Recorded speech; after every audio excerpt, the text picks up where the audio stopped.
all these skills that are latent that we've left behind, we may have karmic contracts with them. Like you, for example, you started as a dancer, you had a karmic contract. You came here to fulfill that, and then to be a therapist, and then to be an astrologer and do everything else that you do.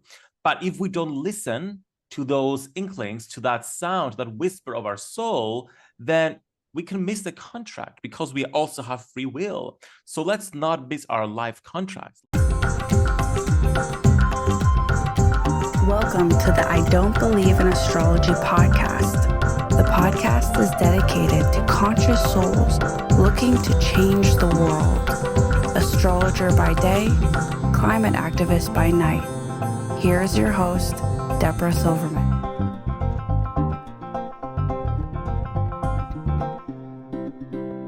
Okay, I'm so excited.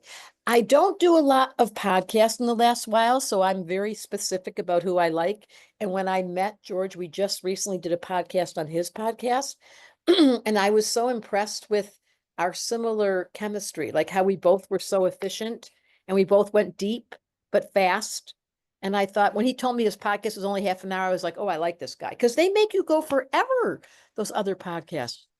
Oh gosh, it's too long. Like I 30 minutes. If you are focused, you can give just enough information for someone to like have an impact in their lives. I love that so much. So I want you guys to all guess this. What is the word efficiency, if not Virgo? And where is his Mercury but in Virgo? And that is a direct relationship to the value of not wasting anything. Is that you? Yes, 100%. Like the entire day of my life is like planned to the minute. I love that. That's also your Capricorn. So let's begin by introducing, I always let my guests introduce themselves. So if you would describe your background and what brought you into this moment, as far as your value for us to listen to and why you're inspiring us, Mr. Leo, I'd love to hear it in your words. Oh, I'm a Leo, so I love talking about myself. So let's do it briefly. I am a spiritual teacher and a psychic healer, and my purpose is to really help light workers, spiritual people who are here to make a big impact in the world, to find, follow, and fulfill their life purpose. And I do this through different tools, through psychic healing and energy protection, through helping them find and clarify their life purpose, through doing inner work, through I am a specialized trauma specialist. So I help people deal with PTSD through eye movement therapy. So I bridge both psychotherapeutical and also energetic tools to help light workers overcome those limiting beliefs, find their life purpose, and do the work needed to follow it, because the world needs lit up light workers who are here committed to do the work. Yes. And so tell me, I have the sense that you came in with this. Like, what was the turning point that activated your presence as a teacher? Can you talk about the journey and how it got you to here? Yeah. The journey was, well, it started all the way back when I was a kid, growing up in Cyprus, a Mediterranean island, small island. And that's true with many small communities, is that they expect you to be a certain way. You're not allowed to like deviate from how you're supposed to be in the world. And there was woo-woo little me playing with flowers and staring up at the sky and asking life's big questions. So I always felt like I was different and I stood out from the crowd, until the time that I was 13 years old and found out that I was gay. I realized I was gay in a world that considered gay people to be pedophiles and criminals. And there I was, having a bunch of other labels on me. I'm like, there's no way I'm going to move on like that, like coming out as gay. So I'm just going to change myself from gay to straight one step at a time. I had done stuff like that my entire life. I was always changing myself to be accepted in the world and trying to like tone down my woo-ness. Said Libraizing. You guys are going to see his chart in a moment, but that is the pleaser. Yes, that is a pleaser for sure. So when I was 13, I'm like, okay, I need to change myself. So, and that's what I entered the two most debilitating years of my life, where for 2 years, I essentially monitored every single aspect about me, trying to make me straight, monitoring the way I walked, the way I talked, the way I expressed myself, monitoring my thoughts. And 2 years later, I reached such a low psychological point. I was so depressed. And when I couldn't change what I was born to be, I'm like, what is the point of living? And that's when I decided to take my own life. And that was the turning point, because a moment before I did it, I had written a whole letter to my parents. I had a bunch of pills. I was ready to put an end to it. But I'm like, you know what? I do have a choice. I'm just going to learn to love and accept myself. Like, fuck what people think and what society thinks. I'm just going to learn to love and accept myself. And I'm going to move forward like that.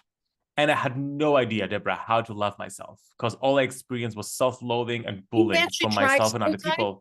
What was your attempt of suicide? How did that actually look? It was getting a bunch of pills, and the idea was like, take the pills. I had written a letter to my parents and put an end to it. But right before I did it, I had that aha moment, that epiphany, and I'm like, you know what? I do have a choice. And that's when I entered my path of healing that led me down, moving away from Christianity and exploring all the New Age world, and going from talking about angels and feng shui and astrology a little bit and Wicca. And that led me to where I am right now. And how did your parents do with that, the entrance of your true self?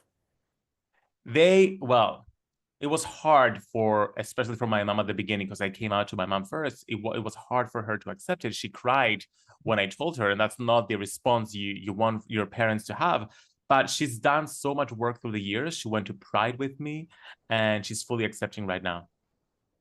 So the transition, so you really, it's interesting because in astrology at 14, there's 7-year cycles that we always look at in astrology. So at 7, 14, 21, 28, that's Saturn return, and it's one of our biggest conversations. Here, I'm going to share my screen because I know at this point, my audience loves astrology and would love to see your chart. Here we go. Let me get this out and put this in. Here. I'm excited to see it. Yes.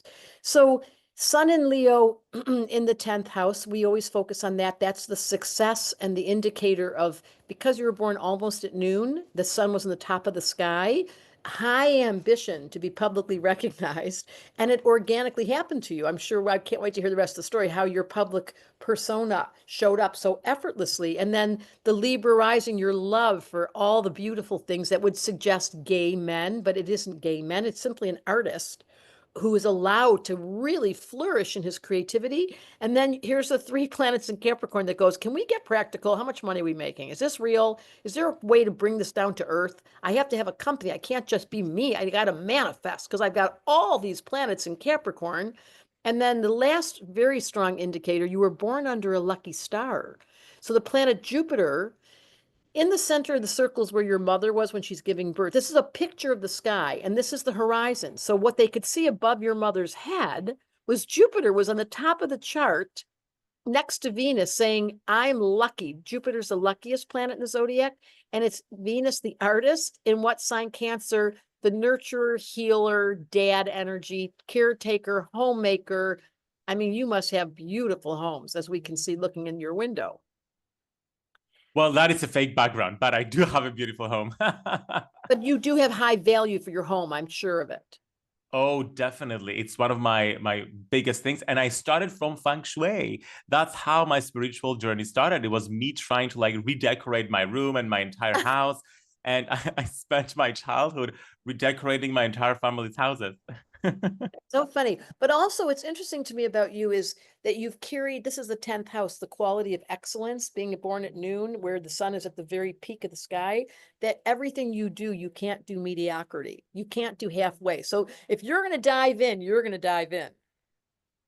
Debra, I have 5 degrees, and it's definitely like I have 3 careers right now because I have so many passions. And I joke with my friends, and I'm like, I want cloning to be invented so I can clone myself and I can have like 5 different careers. So yes, what would they be? What would be, what's your 5 degrees in? So I have a degree in geography. That was my first one. Then metaphysical sciences, then psychology, business management, and I'm now graduating as an actor. So it's everything. I love this story so much. That is so, you're Leo in the 10th. Excellence. So tell me, what was the turning point? It's clearly at 17 to 14, you came out. I mean, Yes. sorry, 14 to 15, you opened up the door, 13, 14, 15. Then you found your healing powers. Clearly, you've got a gift of helping. This is the Cancer on your midheaven, the dad energy, the soother. And when did that reveal itself? So I always had an interest in spirituality, and right like before I knew what what other spiritual traditions were out there, and I was Christian. I was deep into the Christian tradition. And then when I started exploring, I discovered all types of healing abilities, Reiki and theta healing and energy healing and crystals. So I just, like a kid in a candy store, I just started like exploring everything and just getting everything in. And then eventually I started developing my own techniques. So like in September, I was at the Omega Institute in the US teaching my own certification course, like a psychic healing practitioner course, which is like my own technique. And I developed another technique about working with the elementals and another about developing your intuition. So it was always with me. The passion was there, but I always believe that we're all talented. We're all intuitive. We're all healers. And it's just a matter of some people are more talented than others. But if we have the consistency and the time, we can all develop our healing abilities and our intuitive abilities. And then remember when I showed you, I'm going to go back to sharing your screen. Hold on. We're going to do this again. This big triangle in your sky. Let's just move this out of the way. There's this big triangle. This is very unusual. So there's 12 degrees with your Neptune. There's 17 with your Mars. There's 12 with your Mercury. Mercury's in Virgo. Mars is in Taurus. Neptune's in Capricorn, as well as these others. This is a very grounded man who doesn't just talk about it. He wants results. You can't live with theory or just people pretending to be spiritual. It would drive you nuts. You're like, show me the money, show me the results, show me how it really changed somebody. You're so true, because my second book is called Lightworkers Gotta Work, because I realized that lightworkers were just talking about, oh, I'm just going to meditate and raise the vibration of the planet. And I'm like, no, you're raising the vibration of your room. To like raise the vibration of the planet, you need to get out there, like have a podcast, write a book, do something about it. So lightworkers gotta work. So you're absolutely right. I'm all about doing the work. That's the grand trine in Earth. So if there was one thing you could change about your personality, what would it be? Oh, I would be more light, more spontaneous, and work less and enjoy my successes. And that's why I keep attracting on the enneagram enthusiasts and also Aquariuses, who are a little bit like up there, and therefore they balance me out. They allow me to be more spontaneous and fun. And what are you in the enneagram? A one. I'm a type 1. Totally obvious. Yes. So this is another system. We hardly ever talk about it, but it's something I've been practiced in.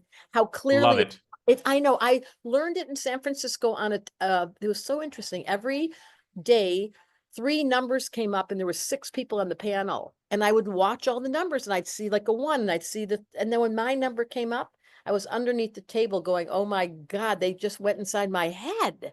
Debra, are you a 7? What are you? I'm a 2.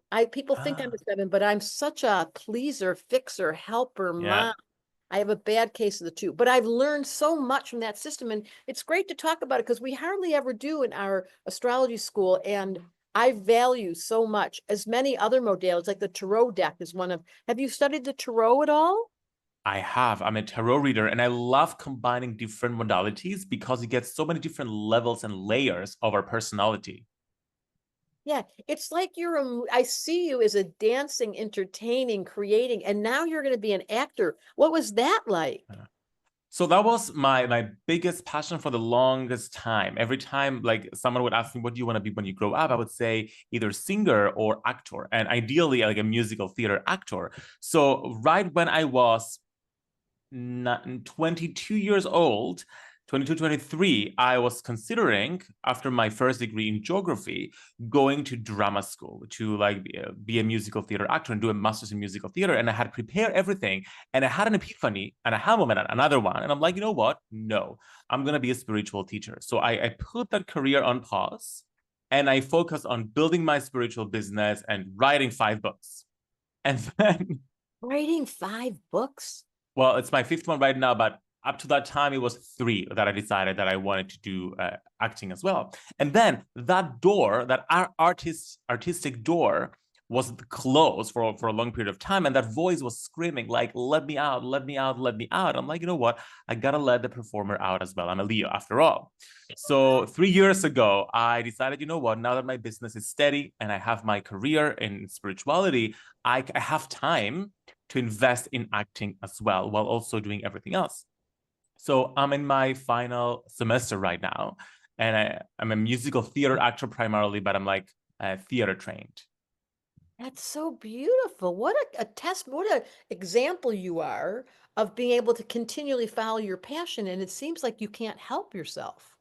Can I share something? Because I believe that we all talk about finding our life purpose. And for the longest time, I believe that our life purpose is a very specific mission, and it is. However, it's that mission can be expressed in so many different ways because we're multidimensional people. We're not just meant to do one thing and put ourselves into one little box. The world, patriarchy, wants to keep us caged in a single box. They all ask us, what do you want to be when you grow up? They don't say what things you want to be when you grow up. But I believe that when you allow ourselves to be free, we can let ourselves explore our different passions and they can all follow our life purpose, because I am helping people find and follow their life purpose through acting as well, by helping them feel emotions they cannot feel because I'm feeling them on stage, for example, and they get to heal by witnessing me go through an experience. That's so beautiful. It's so interesting because if I look over my life and you know that I'm older than I look, there's been I was a professional dancer for the first half of my life, which I have no evidence Hey. of anymore. Yeah, I went to university and studied dance, and I was standing next to Madonna dancing. I mean, it's a real story that all that, and then I became the psychologist and I did this therapy, and then I fast forward, I found hula in Hawaii, and I started dancing again and remembered that part of me I'd left behind. And now I'm writing, which was also latent. So it's a testament to all of you out there. There's something in your heart of hearts that you left behind. And it's probably Yes. calling your name. It's probably still calling, but it's embarrassing to say, I want to be an actor. I want to be a dancer. I want to sing. I want to paint. I want to write. You're like, not that good. Doesn't matter. This life is meant to be eaten alive. Like we're meant to chew Yes. each bite. And I see it in you so much. You know what? I'm the oldest person in my drama school. I'm like with 20-year-olds and I'm like 34. And I always thought that's a disadvantage, but I realize it's my greatest advantage because I started late, I'm 110% there. I give it everything. Whereas the 20-year-olds are like, okay, I have an entire life in front of me. And I'm like, I don't. I need to focus and get this shit done and get on stage. Wow, that's so exciting. I'm so proud of you. It inspires Thank all you. of us. It inspires all of us to I'm going to do it again. Something is this latent. You probably know what it is. Maybe you stopped writing and did it as a kid, or maybe you were playing piano as a kid, but you left it behind. If you would use this podcast, you guys, to instigate and pretend be like George. That's what we should say. Like he's giving himself, this is very Leo. I'm just going to say that. Leos have so much courage. It's the willingness to, in the tarot deck, it's the strength card. Like you stick your hand in the fear, but you do it anyway. And that's what I want to inspire in this room. I'm wondering what I'd love to hear from the audience. What parts of you have you left behind? And it doesn't mean you have to be professional. That's the whole thing. When I went back to hula after all those years and I was self-conscious and found out, oh, that latent skill for me to stand in front of a room and do, like it was so natural, but I'd left it behind and it sits and it becomes a weight. And then the writing was true. I also did not know myself to be a good writer, quote unquote, but I've kept giving it my best. So you guys, will you use this podcast to ask this question to yourself right now? What have I left behind? Where is the parts of me that I forgot about because I wasn't that good, or I got so busy, or I've identified as this person and I have my creative internal spiritual self going, let me out of here. Yes. And can I share something? In my latest book, Ancient Manifestation Secrets, I talk about the different laws of the universe. And I talk about the law of cause and effect, saying that for manifestation to happen, like an effect, there has to be a series of causes. And we all talk about the law of attraction, which is a powerful law, but there are many other laws and many other factors involved. And one of those factors are karmic contracts. And all these skills that are latent that we've left behind, we may have karmic contracts with them. Like you, for example, you started as a dancer, you had a karmic contract, you came here to fulfill that, and then to be a therapist, and then to be an astrologer and do everything else that you do. But if we don't listen to those inklings, to that sound, that whisper of our soul, then we can miss the contract because we also have free will. So let's not miss our life contracts. Let's fulfill them and take And action and move forward. that's so funny. That's why Jupiter, you were born under the lucky star, because if you do fulfill your contract and you have 3 planets in Capricorn giving you discipline, I'm going to tell you guys, this is the simple answer to success. Follow the contract. Because if you resist it, or you sabotage, or you get lazy, or you get scared, or you get distracted, you have to come back and do it again anyway. Ha ha. Exactly. So yes, we have free will and we can ignore them, but why not just follow our life purpose, fulfill it, like complete the contract so we can keep moving on? The world needs us.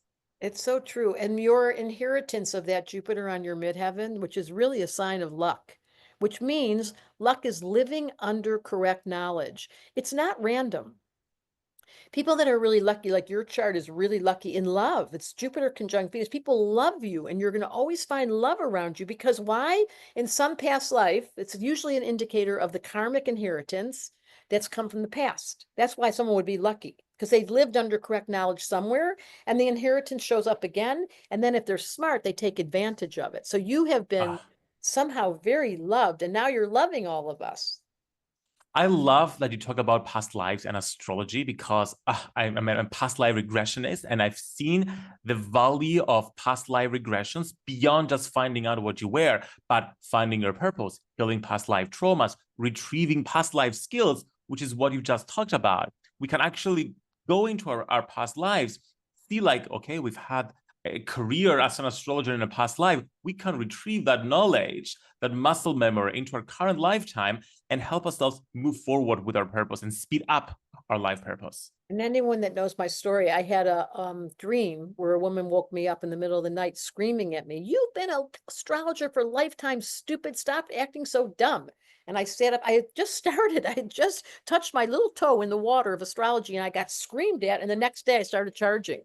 I was like, okay, lady, but it was true. It was an inheritance again, a memory. And then to my another example is writing, which I don't think I'm that good at, but people do. But I was told, and I know it's true, that in some past life, I spent a lot of time carving out words and really being eloquent and really being a brilliant writer. But this lifetime, I wasn't going to have the time to do what I did that lifetime. So I would never feel confident. And that's exactly what happened, is because in that lifetime, I was so good at it. And this lifetime, I was given the gift of the gab and talking and communicating. I can't focus to the degree. When I read good writing, I'm always like, oh my, when I see people that really have the art form, as distinct from just being a good writer, but a brilliant writer, and it's inhibited my own self-confidence. So many people, the karmic agreements you have, so true, following you around. And how do you know? You love to cook and you're so natural at it. You have this incredible instinctual maternal instinct, so natural at it. These are inheritances. You've got this gift where you play the piano and you learned it so quickly. It was funny. And then you just put it away because it was so. Return to those simple skills, as simple as gardening. Some people spent lifetimes working outside, being a community leader. They come into this life and they don't know how to use their skill set because it feels so natural to just be the one that always provides. No, that's a skill. That's luck. That's living under correct knowledge and inheriting it. So let's all ask you right now, what do you guys do naturally without trying? So here's the Leo saying, I was a natural actor and a singer. And then his Cancer says, I was a natural healer and a giver. And then his art comes, his Libra, and I love decorating things and making them all beautiful. Well, those are all inheritances. So this is a brand new thought. None of your skill sets for old souls. And how do you know you're an old soul? Here's a clue. You're like George. You have so much passion. An old soul remembers who they work for. A young soul still trying to figure out what they're doing here. You know who you work for. Yeah. Can I share something about writing? Because I know there are many people, many light workers who have a story and who have skills that help them and they want to express them in words. And many people prevent themselves from writing books. And I'm someone who English is my second language. I'm like a native Greek speaker. And I remember my first English test. I went to an English school in Cyprus, which is how like I developed my English. But in my first test, I got 52 out of 100. And I was like, oh, I couldn't believe it because I was like a straight A student. And I asked my teacher, what can I do to improve my English? And she's like, you have to read 25 pages of an English book per day. And that's what I did. That's my Capricorn. I committed. I committed. And not only did I develop my English, I eventually moved to the UK. I got a job at a publishing house. And then I learned about like how to publish books like from Hay House. I used to work from Hay House. And then I wrote my first book. I wrote 5 drafts of my first book, Be the Guru, improving it and improving it and improving it. But mostly I didn't believe I had it in me to do it. And then I did a past life regression. I went to a past life where I was a successful writer, and I woke up again that skill within me in this lifetime. And that gave me the confidence to be like, you know what? I can tell stories. I can speak beautifully. That means I can write a book. And that's how I started writing my first book. And eventually, it went on to me having a love affair with books, to the point that I published 2 of them in 2024, because I just love expressing myself through the written word. So if someone is feeling like, okay, I'm not a good writer, if you can tell stories, if you can speak and have a beginning, a middle, and an ending to your sentence, that means you can write a book. I love that. So I love your I really feel your fire. And I want us to be contagious, because I have it too. So let this podcast be a contagious invitation that if there's any latent part of you that's gotten lazy, or, the biggest thing I see is people lose their passion as they age. Like, that didn't happen to me. And it's certainly never late. It's never late to do anything we want to do.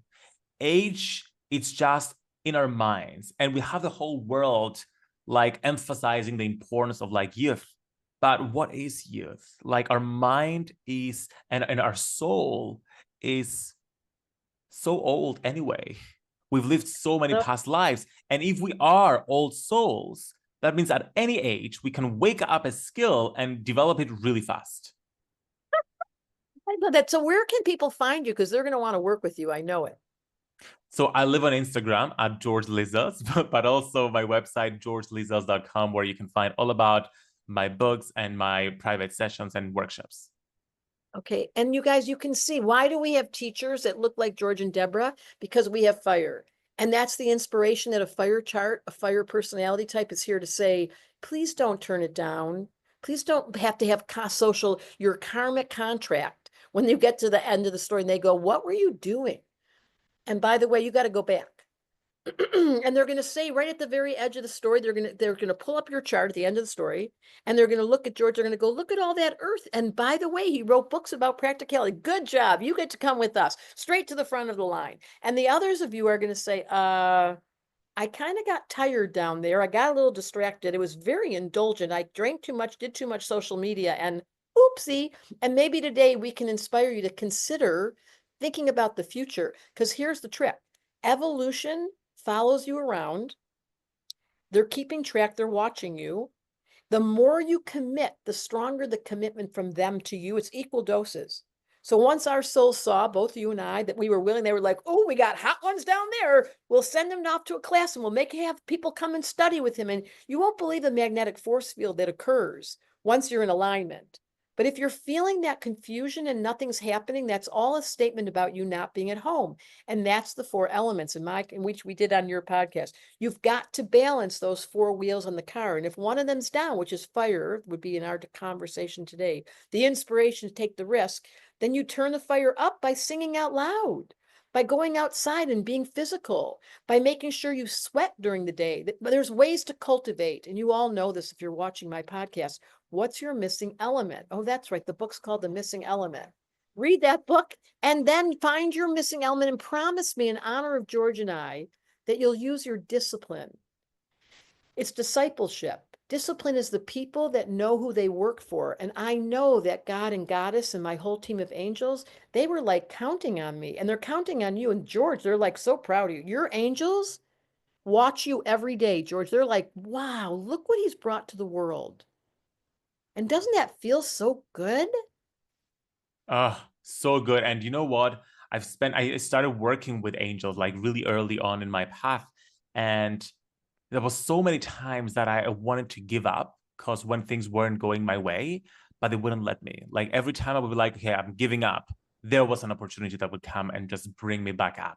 So I've learned to trust that the opportunities will come and that the angels, the universe will show up for me, even when I don't believe that things will take place. So having that faith, I also believe, is really important when we're starting to like show up for ourselves in the world.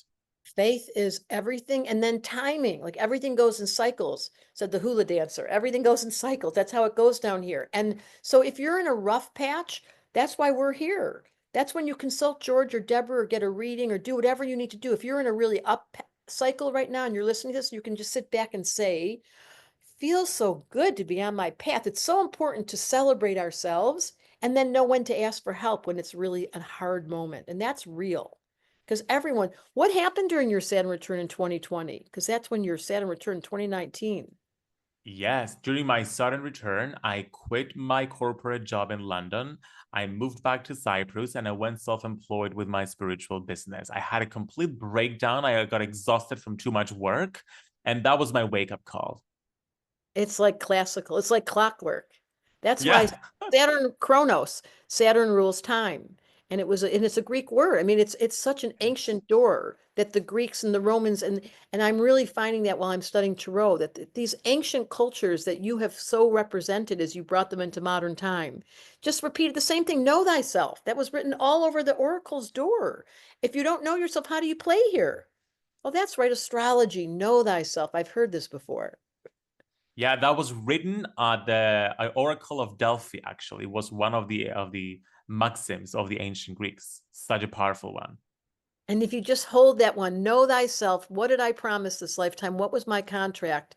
And if I had to ask you, George, what was your contract? What did you agree to come down here to do? How would you put it into words? I agreed to come here to source all my skills and my talents and express them out into the world so that I would give permission for other people to do the same, because we're so repressed in a world that wants to keep us small.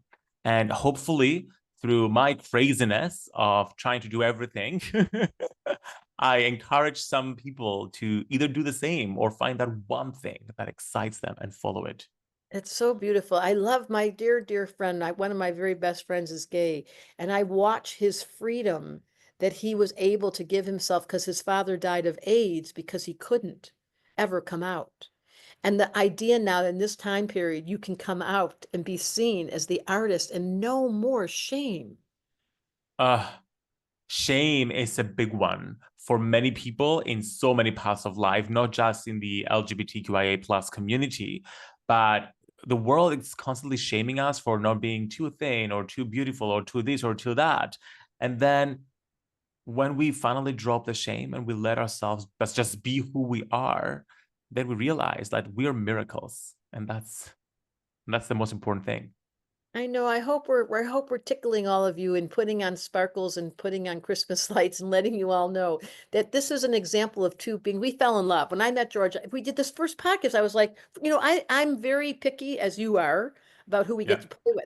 And we finished that podcast, and for like the next 3 days, I kept thinking, son of the 10th house in Leo with Mercury and Virgo in the 11th, the grand. I kept thinking about his chart, that grand trine in Earth. He's so committed, and Libra rising. He's so fast and so witty. I was like thinking about your chart and how perfectly you're embodying your astrology. Ah, thank you, Debra. I keep falling in love with astrology more and more every time I want because you it to gives you. come to our school in September. I'm going to grab you and take you out of that little island inside of this little cyberspace and take you into the class. You'll be one of the best because Mercury in the 11th, your mind is built for details around distinguishing uniqueness Yes. and give The people only some. reason the only reason I haven't done astrology yet is because there's so many things to memorize. So I want to be like really committed when I do it. And you know what? I make it to like a very easy. The first level does not require. I mean, you do. I think you know all 12 signs, Yes, I do. and you know the planets. Are you friends with them? Yes, yes, yeah. I've done And the then basics. Yes. And you won't believe how easy I'm going to make it because I know people make the mistake of thinking astrology requires all, and it does create memorization for the first 12 signs. But once you get those basics, we teach it in a very childish, as you can see my personality, playful way so that people don't feel overwhelmed. So I'm going to find you in September. So let's just finish with what I loved about his podcast was how fast we got to go to the bottom note. And I would love to hear from you guys listening if it inspired you to look at your past lives at the inheritance of this lifetime. And by the way, the obstacles, the characters who are there to sabotage, to interrupt, to distract you. There's always somebody in the story who's built to make you feel bad or get you caught in a drama or give you a little trauma as a child. And you can either use it as a stopping point or as the leverage to jump into the next level. And that's what George has done. Beautiful. I love your story. I feel so inspired.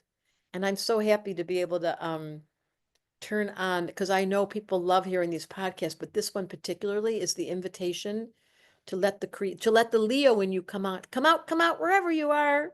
George did.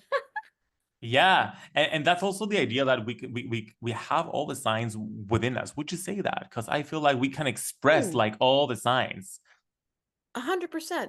So if you had to give some wisdom just from your bottom of your heart, what would be the wisdom that you would, if you could just megaphone it out to the collective, what would you say?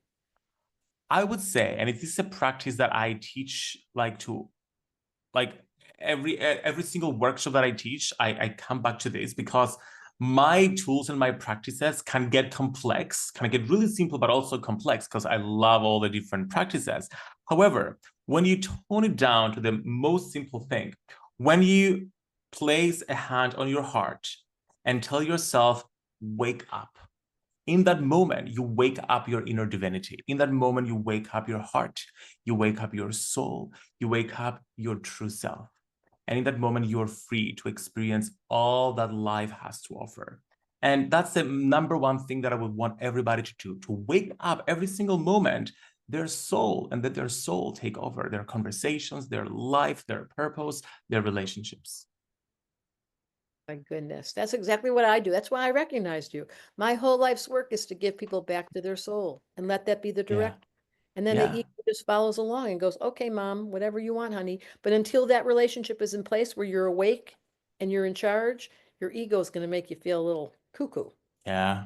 Connection with your soul is all that matters. It's really the most basic tool we all need. Can you imagine a future where we'll wake, where the kids will start with their soul intact at the beginning? These should be taught at school. Like spirituality should be taught at school. Yeah, somebody called it elementary school. Start with the elements. Give the children the elements right at the very beginning and let them understand. Exactly. The old Greek, the Greek belief about how the four elements, they always talked about this. I have an old book that was written about how the element of water is the single most important, and that is praying, remembering, putting your hand on your body, returning to your soul. If you started every day with the practice, I am here to be of service, the whole thing will change. So beautiful. Yes. Thank you so much for being here. You made my job so easy. Like it felt just like we just had the second visit. I can't wait to see you in real life in Greece. Hey, I might be there because the book is coming out in 16 languages in April, and I would love to go to Greece. Well, you should definitely come to Athens. It's beautiful. Or Cyprus where I am. I'm going to contact you because I think you're my new friend. Yes, please. Oh my God, I would love to hang out in person. Okay, you guys, everyone, we gave you a homework assignment. Look inside of your heart of hearts. What did I leave behind? How do I recover by getting my soul to lead the way? And where is my real self anyway? Thank you so much for listening. We want to keep this conversation going with you, so please subscribe to our podcast and leave a rating and review to make sure you never miss an episode. Remember, climate activist by day, human by night. Send Debra a DM on Instagram at Debra Silverman Astrology and visit DebraSilvermanAstrology.com. And we're going to leave you like we leave every single episode. Make it your mission to change the world.